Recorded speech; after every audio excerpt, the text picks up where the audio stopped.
What's going on, world? And welcome to Clearing the Wreckage Podcast. It's the voice and your host, Kareem A.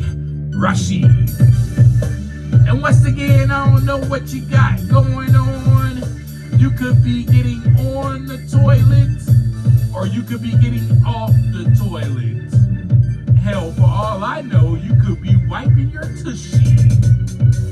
But I know that I'm ready, and so I hope that you're ready to clear the wreckage. Yes, indeed. What's going on, my wreckage clearers? Let's get right into it. I done walked into the coffee shop. You already know what time it is. I got my drink. What up, barista? Hey, Kareem, how are you? I'm good. Yo, what's happening with you today? It's good to see you. I want to tell you right now, stop being a victim and be victorious. Yep. Because a lot of us are still walking around with our heads down, even with our pants way below our waist, all these things hanging us down, holding us down. Let me tell you, how can you be victorious if your pants are hanging all the way down below your waist? How can you be victorious? How can you run toward victory? You can't run toward victory like that. And I know a lot of y'all probably already done cut this episode off after that because you want to be that way. That's fine. You will be the way that you want to be until you desire change and until you take some time to look inside so that the wreckage can begin to clear so that you can be victorious. But you know what? Around these parts, we only got victorious people around here, right? Because we are a community of wreckage clearers, right? Y'all that are listening to this, y'all ain't gonna be in victimhood. No, because we are not victims. We are no longer portraying ourselves in that way. We are no longer walking around in that manner. I definitely walk with my pants on my waist, with my head held high, looking straight ahead toward victory. Yes. Yes. Because that's what we are about today. And we realize that we only have today, and we have today to claim and walk in the victory that we already are and that we already have, that is set there for us to grab. Oh, don't let me start preaching up in here. So stop. Just stop being a victim. Well, if it was that easy, Kareem. I know. So I'm going to share my experience with you as I always do, so you can actually have someone that relates to you, but you can have a overcomer, a victorious, a victor, a triumphant young black male that is in front of you, that is with you, that is by your side, holding your hand, and we are walking alongside of each other in this journey. And you have a picture of someone who, man, yeah, I was. I gave myself that identity, but you know what? That was so false. That is not who I am. I stopped believing the lies, folks. I stopped believing the lies.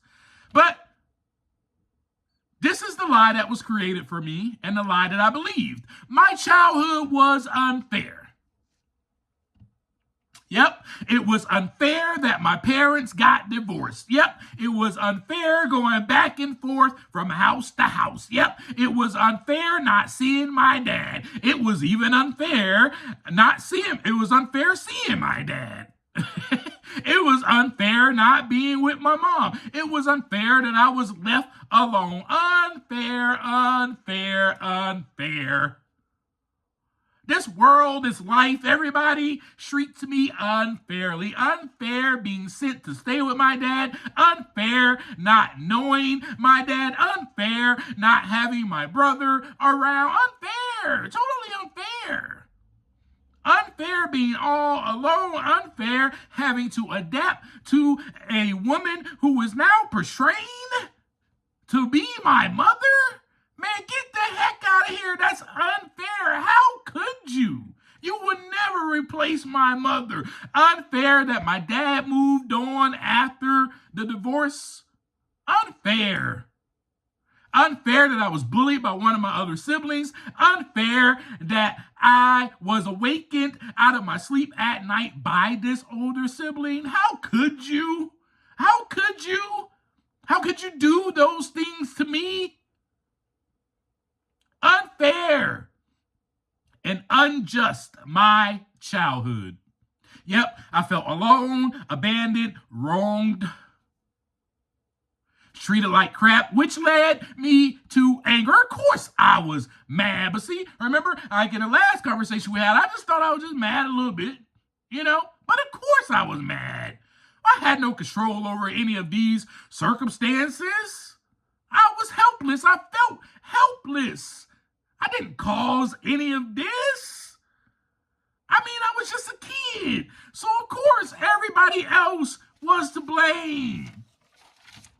How could I blame myself? I was just a little kid. And with that, I was doomed, folks. Yep, the baby.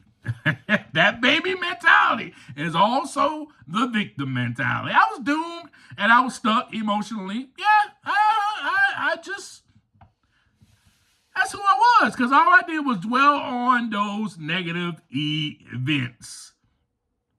That's all I did. And from there, I sought out validation. But as you know, I got my validation from alcohol, drugs, sex, women, whatever. Well, no one else was around, right, for me to receive this so-called validation that I felt that I needed, right? So I felt neglected. I felt rejected. I felt abandoned. I felt broken. I felt that I was even worth nothing, which led me further to having these type of negative thoughts about myself. No one loves me. No one wants to be around me. People will use me. People will mistreat me. People will abuse me. And people will leave me. And hate is a very strong word to use, but it led me to not even wanting to develop relationships with anyone. I was saying to myself, I hate you, I hate you, I hate you, and you, and you, and you.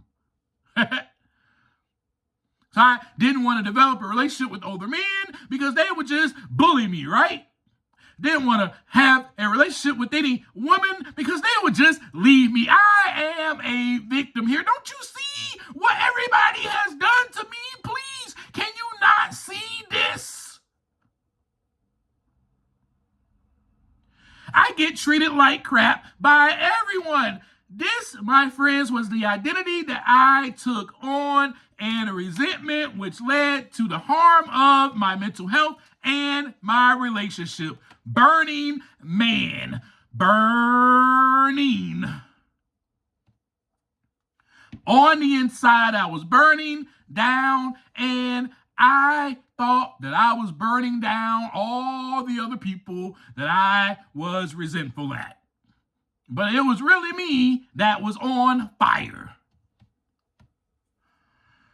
Remember the last episode, how I broke down the word resentment for you? I am not going to break it down for you again. The end result, though, of that word was that you have sent these negative thoughts and events and emotions through your mind again and again and again and again and again, right? And so that is what I was doing, folks. And truthfully, it was only how I perceived it to be, which led to my interpretation and understanding, which then led to a belief. And with that, if I am thinking, oh, this seems so unfair, then I'm going to interpret it as such.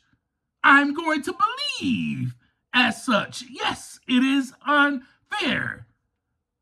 Right, because with my perception, then my interpretation and belief also comes my experience. Folks, that is the result of perception. This is how I experienced it. Now I could take, I don't know, anybody in my family, but I'll just take the oldest sibling. I'll take my oldest sister. Let me give you an example. Her viewpoint or perception could be completely different from mine. So again, as I stated to you in 2 episodes ago, episode 44, about being open-minded, there's a reason for that. Keep following along. Join the community. There's a reason why these episodes are going in the way that they're going. Anyway, I share with you in the episode how my bias is confirmed due to how I believe, how I experienced it. So you can place her and I in a room. We can talk about our childhood, and we both can have 2 different beliefs or experiences. Her bias is then confirmed from her experience, then mine is confirmed from my experience. And we can then argue from there and try to prove to one another our own biases. She can look at me and be like, nah. She can look at me and be like, nah, that's not how it was, Kareem. That's not how it was. Why do you believe that? And I can go, nah, sis, no, this is how it was. This is how it was. This happened, that happened, and that happened. Don't you know that's how I was treated? She's like, well, no, I think there was really some great things about your childhood that happened. You don't remember? No, I don't remember. I'm a victim. Don't you see that I'm a victim of this? And then we both can have 2 different storylines and our own interpretation and belief about how it was.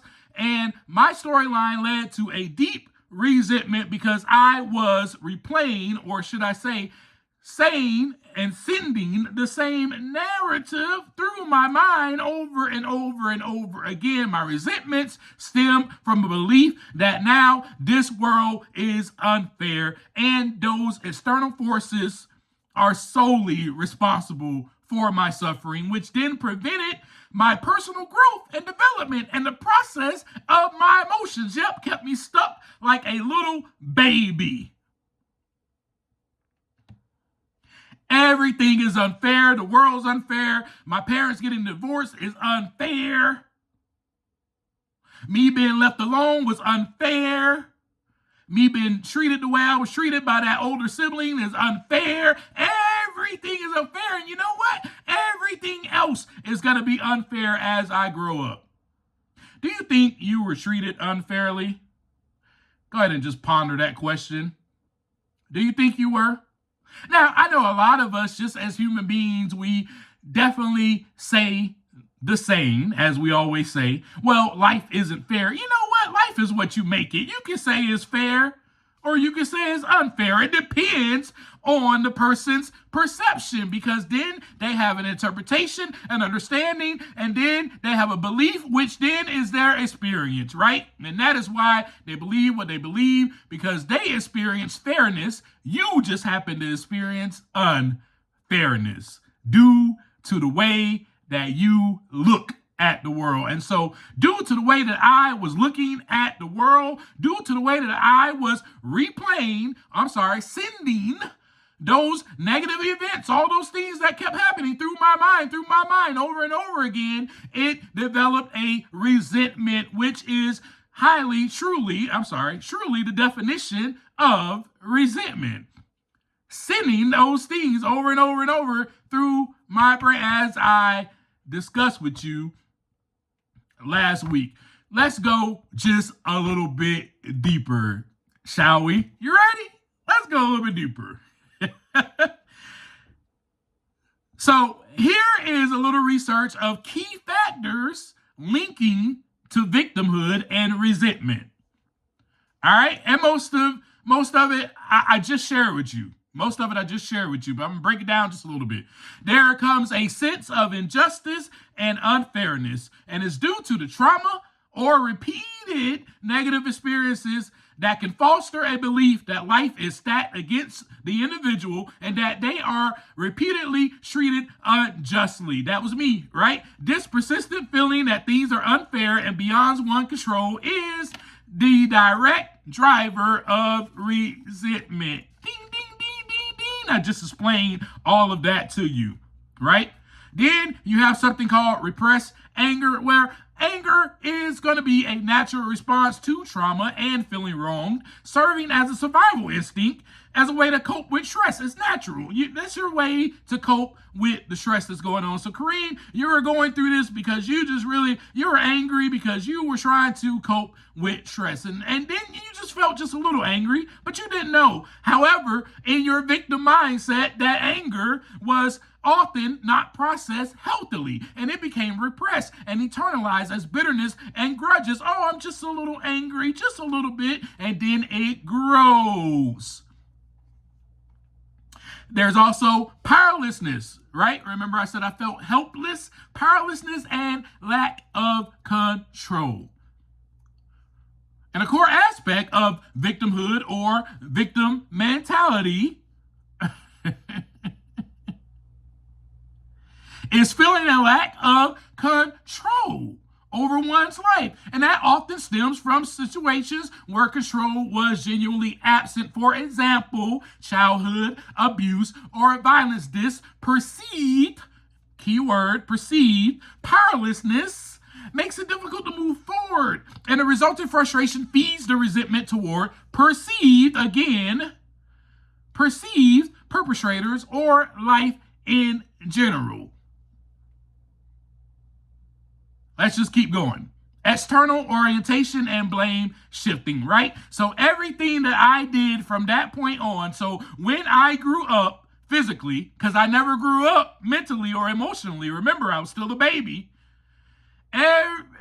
everything was everybody else's fault. Every choice that I made, everything I decided to do was everyone else's fault. Everyone else was to blame. I wonder if you're that way.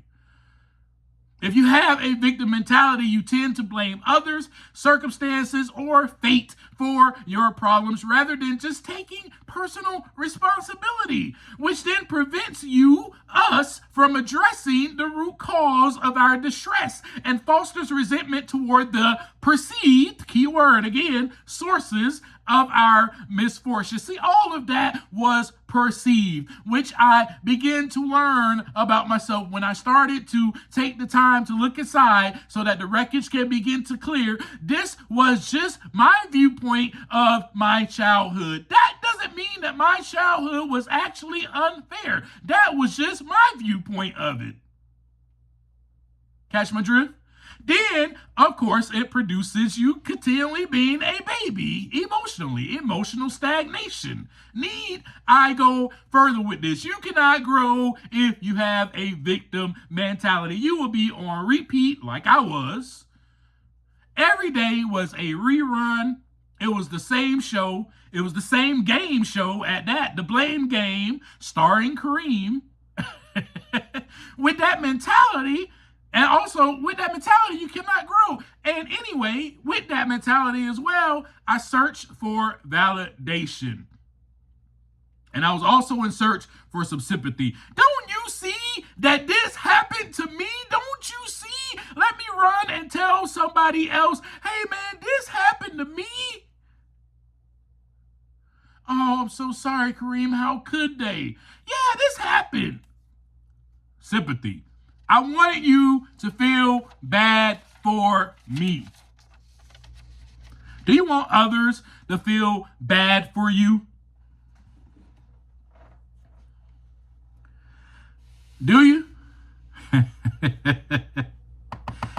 Do you tell other people about your problems in a sense where you are blaming it on other people and you're saying, man, because of that, this is what happened to me. And you're gossiping about it in the break room. at work, or you're hanging out with your friends and all y'all talk about is how the world is unfair because of how people are treating you. It's because you're with a group of people that are victims. And they're all looking for sympathy from one another. You are not a victim. Shall I repeat that again so that you can get it? You are not a victim. Do you know that there are grown men and women that are still blaming others for their problems? If you ask me, I'm going to tell you the truth. If you ask me, I'm going to say you're still a kid if you're doing that. I mean, the research right there that I just shared with you pretty much says that, in a nutshell, says that you will be emotionally stagnant. Well, what does that mean? That means that you will be emotionally stagnant. Let's just say what it says. That's what it means. That means you will not develop emotionally. That means that you will still be throwing temper tantrums like a kid. You know, that's what kids do. When they don't get their way, they throw a temper tantrum, and then they point and start crying. A kid points their finger at someone else with the quickness. I'll give you an example. I mean, I had an older brother growing up. I used to run and tattletale with the quickness when I didn't want to get in trouble. I went to mom real quick. He did it. That's what kids do. Even though I started the fight.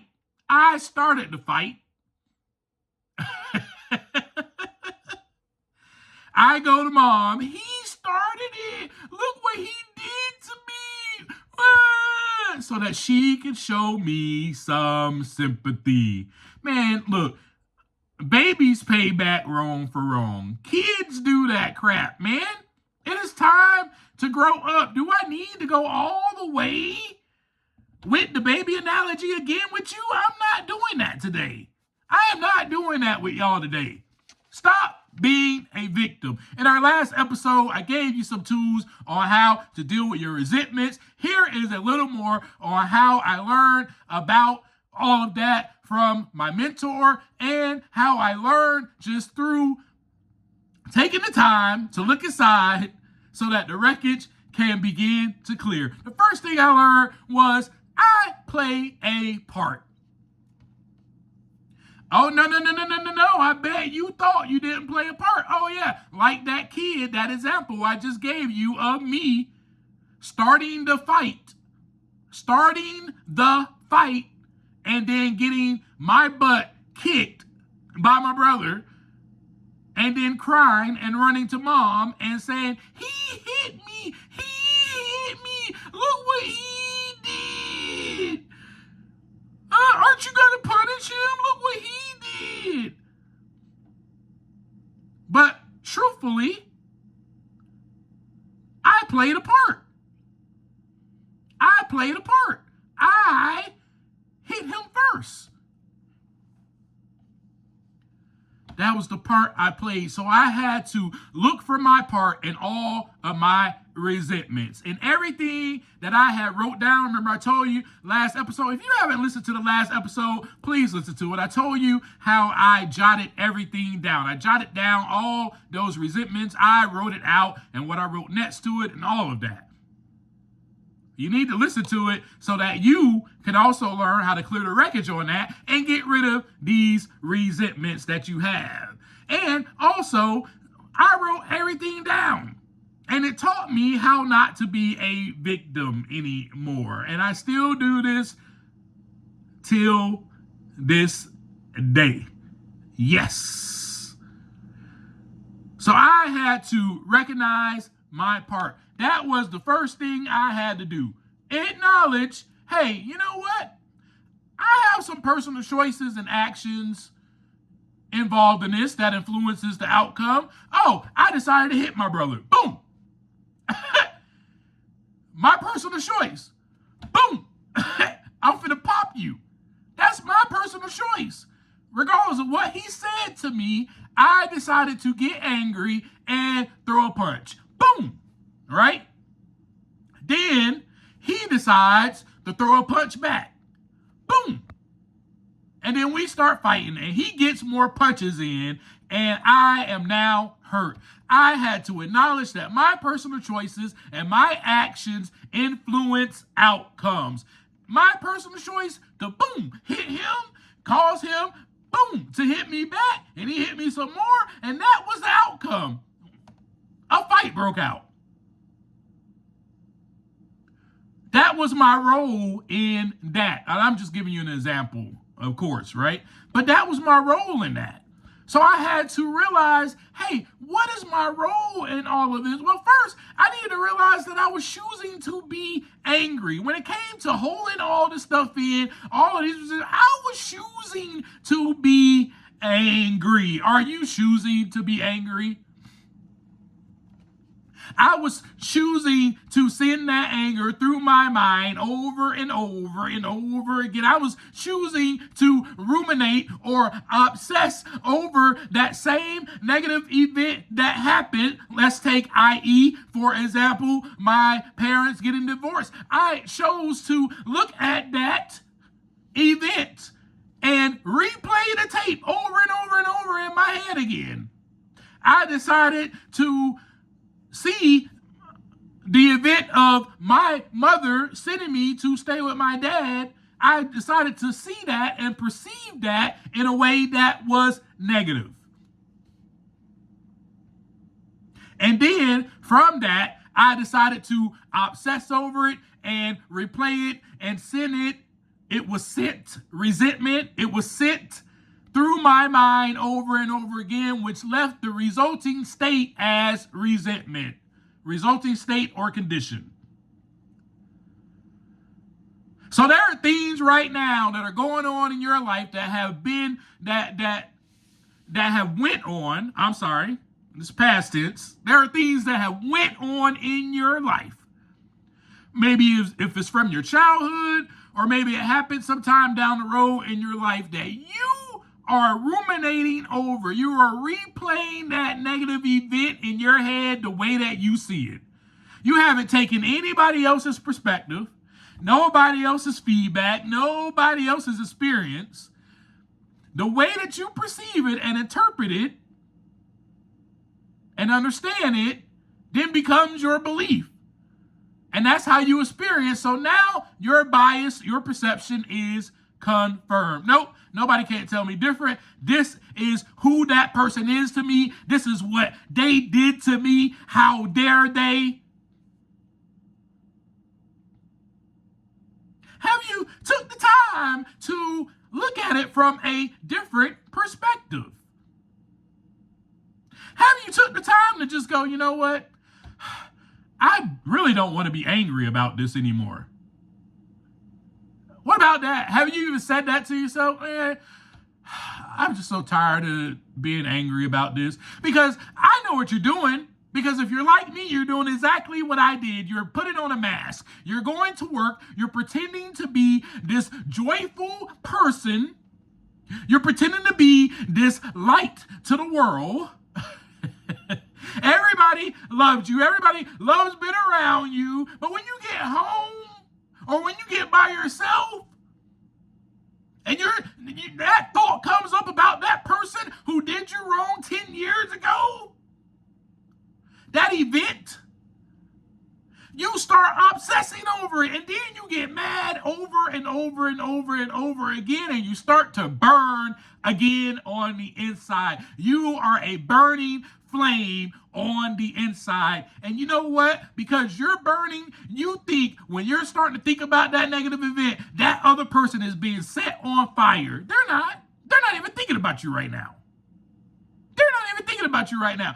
10 years ago, they got over what happened.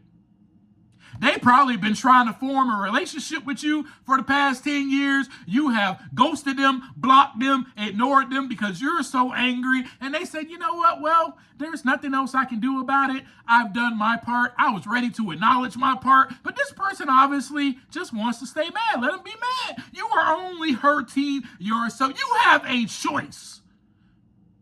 Once I realized that I had a choice, oh man, the freedom that it brought about, the freedom and the peace and the joy. Don't you really want real joy? Or you want to just walk around here and pretend all your life that you are okay? Smile in people's faces. I did it. This was me. I'm sharing my experience with you. This was me. I took on the identity of a victim. I walked around like a victim.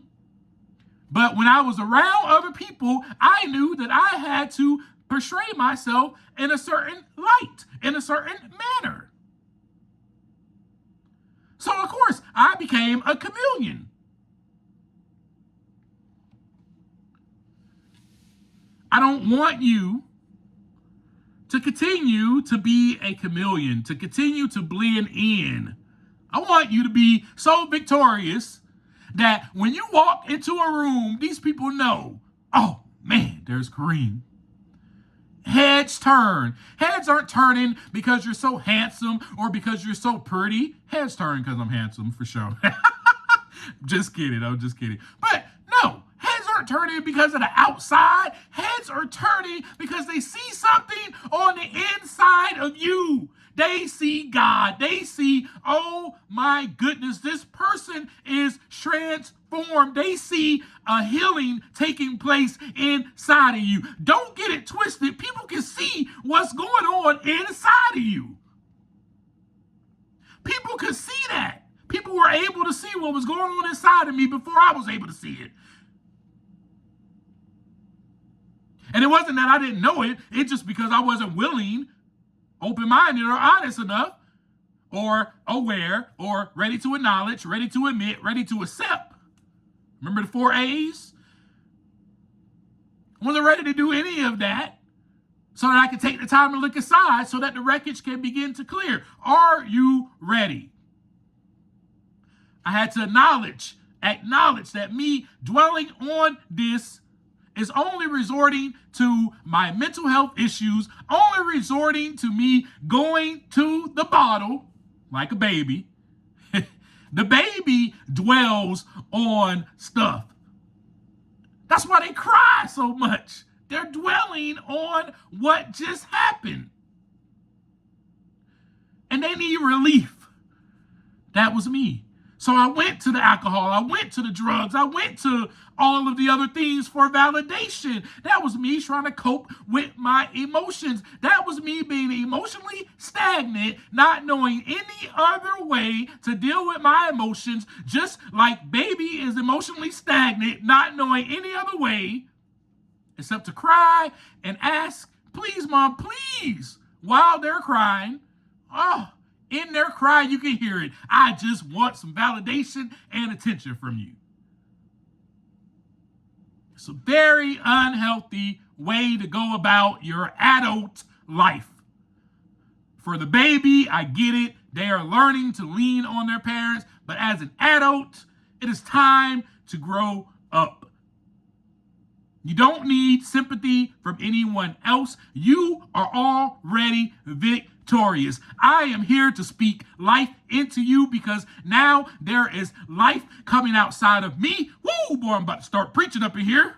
And there is light coming outside of me because I am now victorious in my life. And I always was. I never was a victim. My mentality had to change. I had to acknowledge my personal choices and actions that influences the outcomes. I had to realize my role in all of it. I am the one that is choosing to partake in alcohol, partake in drugs, partake in sex, partake in treating women like crap, partake in paying back wrong for wrong, partake in going and doing this and doing that, knowing that is so wrong. I don't care. That is wrong because everybody has wronged me. So now I am going to do wrong.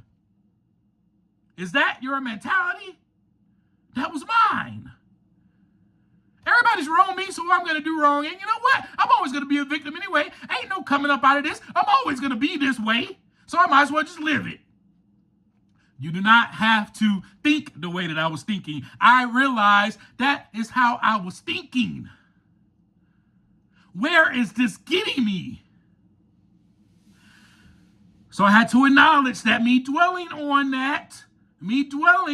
the negative, just resorted to bad behavior, to addictions, resorted to me going to jail, resorted to a lot. I haven't even shared all that stuff with you, but it resorted to a lot. And that's obviously before this time period. So folks, the solution, that's what I had to focus on. That's what I had to focus on. Instead of saying, why me or how come,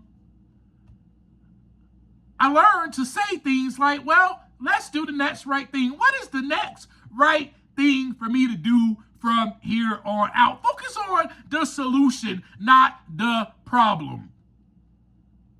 And the solution for me then was dealing with the resentment within myself. The solution for you and the solution for us today is taking the time to look inside so that the wreckage can begin to clear. We must look at ourselves and see what role we play in it. Everybody has a role. Let's just get that out of the way.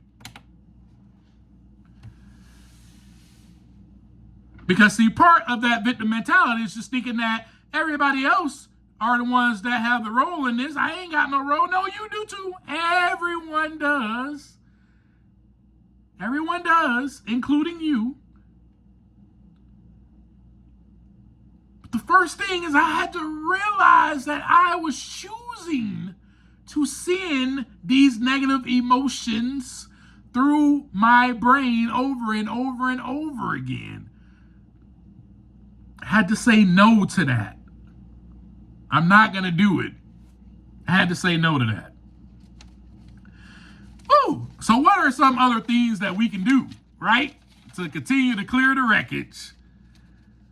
Change the way that we talk to ourselves. I had to change the way that I was talking to myself. I had to stop all the negative, all of that talk that I was just sharing with you, how I used to talk to myself. No one loves me. No one will ever love me. I'm not worthy. I'm a screw up. I'm a failure. I'm not worth anything. And I had to stop blaming other people.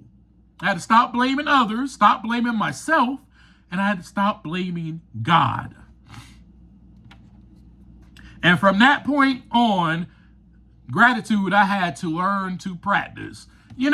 It's easy. Just write down 5 things in the morning that you're grateful for. And that's what I had to do. I just started writing down 5 things in my journal that I'm grateful for. And then I decided to start sharing that list with some of my friends through my phone, through text message. I started sending out a gratitude list. You can do that.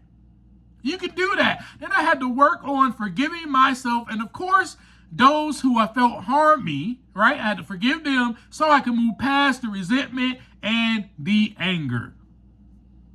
Also had to learn to be kind to myself. These are steps that I'm telling you can take. This is what I did from my experience. Be kind to myself. Prioritize activities that supported my well-being. You know what? It's time to do something good for me. Stop burning so much on the inside. Need some water to go down that throat to cool off. I started drinking water. Started drinking a lot of it, actually. And I was using that as figuratively, but also literally. I did start drinking a lot of water, and that definitely helped my well-being. But I decided to do other things, as I just shared with you on the last episode. Go for a walk. Go to the gym. Do something for myself. I had to also identify and work towards some goals to build a sense of accomplishment and purpose. My self-esteem was low. My self-worth was low. I had to start doing things to help grow my self-esteem and truthfully to grow up. So I put down, let's go to the gym 3 to 4 times a week. I still now, till this day, go to the gym 3 to 4 times a week. Now, obviously, there were times, in my journey that I kind of fell off and didn't go and do it. But during this time, I knew there were some things that I had to put in action. Remember, replacement behaviors, as I stated in the last episode, that I had to put into practice now so that I could start feeling good about myself. Write your book was the other thing. Write your book was the other thing. So I was always writing in my journal, right? And I was writing, poetry, all of that. I'm a writer. That's what I do. And I always write down what I feel. And then, the thought came about to write a book about how I was feeling, write a book about my experiences. And so I wrote that down to go ahead and start writing a book. Then I did that, and I set out to do that. I'm going to go to the coffee shop on this day at this certain time, this many times a week, and I'm going to sit down and I'm going to write. I had to build up a sense of accomplishment and purpose. And of course, I made changes to situations that I could control, right? So the people I spent my time with. So as you know, I was in my recovery group or my support group at the time. So the fellowship was great. It was great to be around the fellowship, the activities with them. There's a friend of mine, he used to have game night. So I would go to game night every single time that game night was going on each month. I was filled with activities around like-minded people who were trying to be sober and clean. So I had to change my people, places, and things. That's what you need to do. Some of y'all are stuck in victimhood because you're hanging around a bunch of victims, all looking for some sympathy, all looking for somebody to rub their back and say, oh, it's okay, it's going to be okay. Well, they can still wear their pants hanging down below their waist, and somebody tell them that it's going to be okay. Man, pull your pants up, act like a man who is not a victim. Obviously, journaling helps, as I've said that. And then anyway, just start celebrating life. Stop walking around here with your head down. Put your head up high. Start celebrating life. When you wake up, say thank you for the very breath that I am breathing.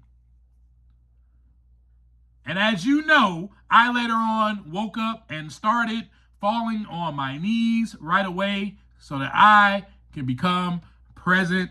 I've shared these things with you. Being present helps you to deal with your resentment. Why? Because if you're present, you're not thinking about that hurt from the past. I love y'all. I thank you so much. I hope I gave you a lot of tools to practice. But on every episode, all the way from you got like 45 episodes of me just telling you and sharing with you as one, right? Remember, as one, we do this together, as one of how I have been clearing the wreckage. So all you have to do really is just walk with me as I walk with you. And I'll see y'all sometime next week. And hopefully it will be on Monday when you get the episode. But before I leave you, please share this with someone that you love. Just share it with somebody, And you also can find me on Instagram at Clearing the Wreckage Podcast. And that is where I want you to hit me up at. That's our community. Please DM me over there. You also can find me on YouTube at Kareem Rashid, my first and last name. And yeah, holla at your boy, let's be victorious. Because that's what it's all about. Because we are victorious. We need to understand that we have victory as soon as we wake up. As soon as we wake up, we have victory. Start to set your mind on those things when you wake up. When I wake up, I say this day is going to be victory. There are so many great things in store for me today. Anyway, I love you.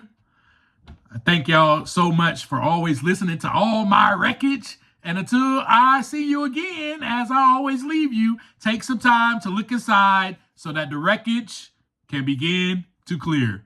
Peace.